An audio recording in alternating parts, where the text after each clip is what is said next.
Welcome to Little Koi Out of the Frying Pan, Thriving After Trauma. This blog post is titled, The Day I Should Have Died, Part 2. This is the second part of my attempted suicide story, in which I will go more in depth about the events that led up to my decision to end it all.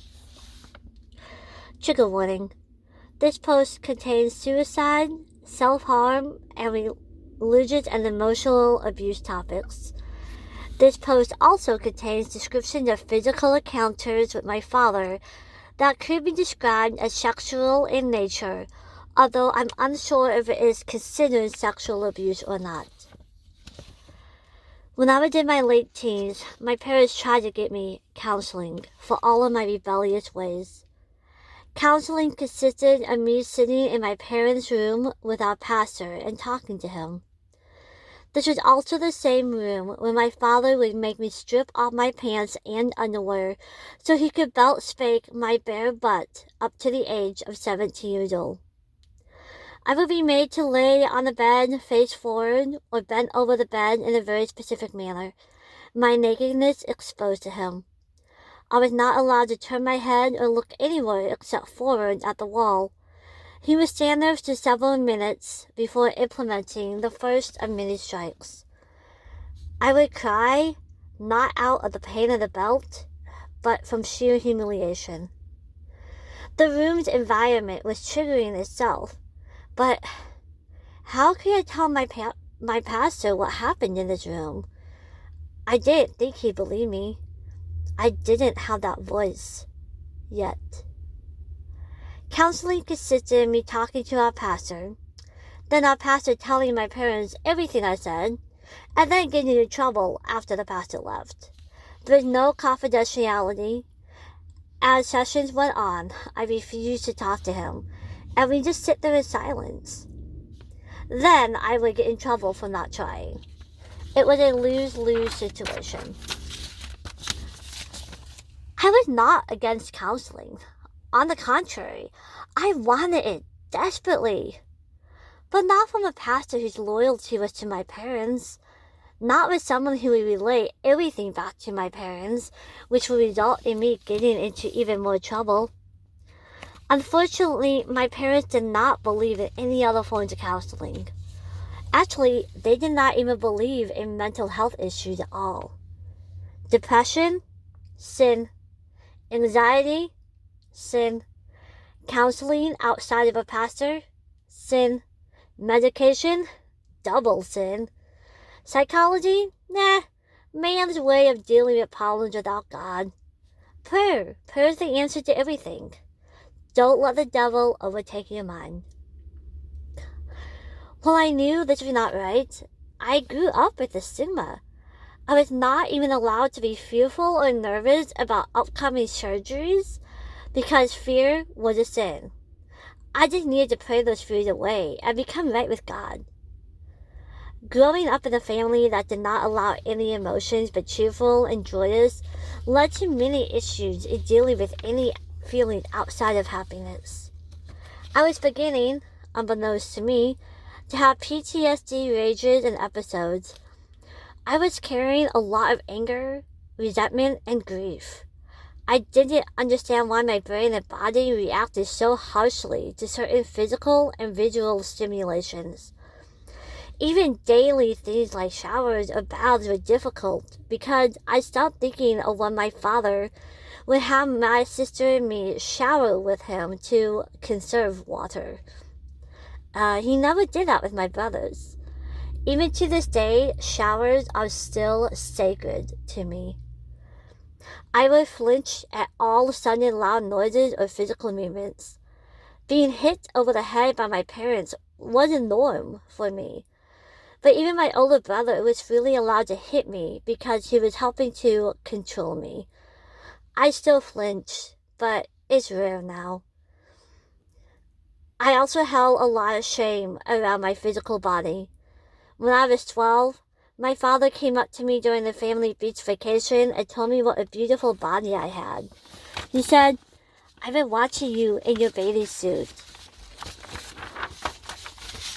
Your body is developing into a beautiful woman. All through my teen years, he would randomly spank or grab my ass while I was walking by, and I would get in trouble for opposing that kind of touch. As an older teen, he would make me sit on his lap every night and give him a goodnight kiss. I never felt comfortable with this, but I wouldn't be allowed to go to bed until the regimen was completed. I was not allowed to refuse. We were not allowed to lock our bedroom doors, and he would burst in on my sister and me at random times. If he caught us naked or changing, he would excuse it by saying, "Oh, stop it, I'm your father." I grew up managing the balance between needing to be physically attractive to my father and completely hiding my body from him. A very twisted part of my older teen brain actually began to want to be sexually attractive to him.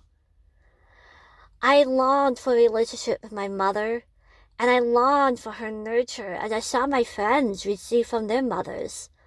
I longed for love.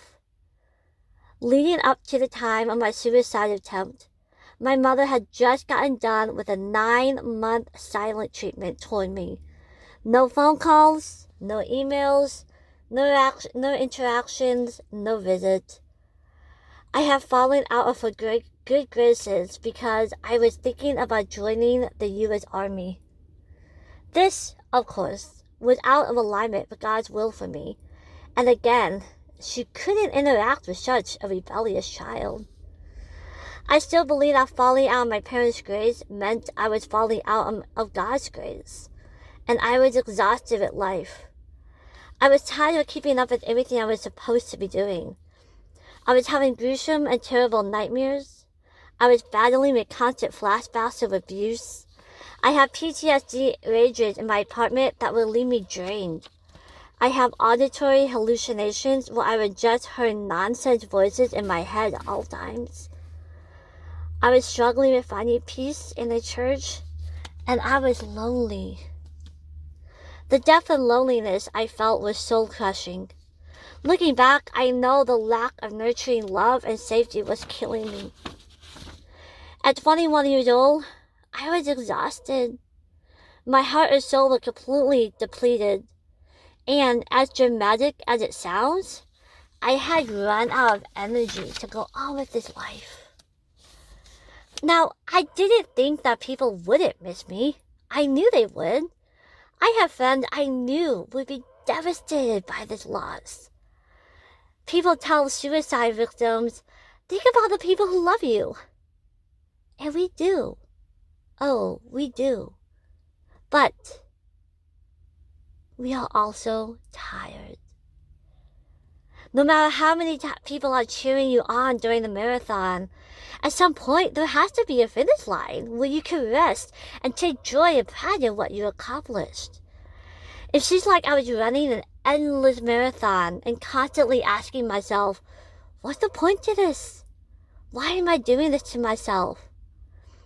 I had friends here and there along the course, but there was no end to this race.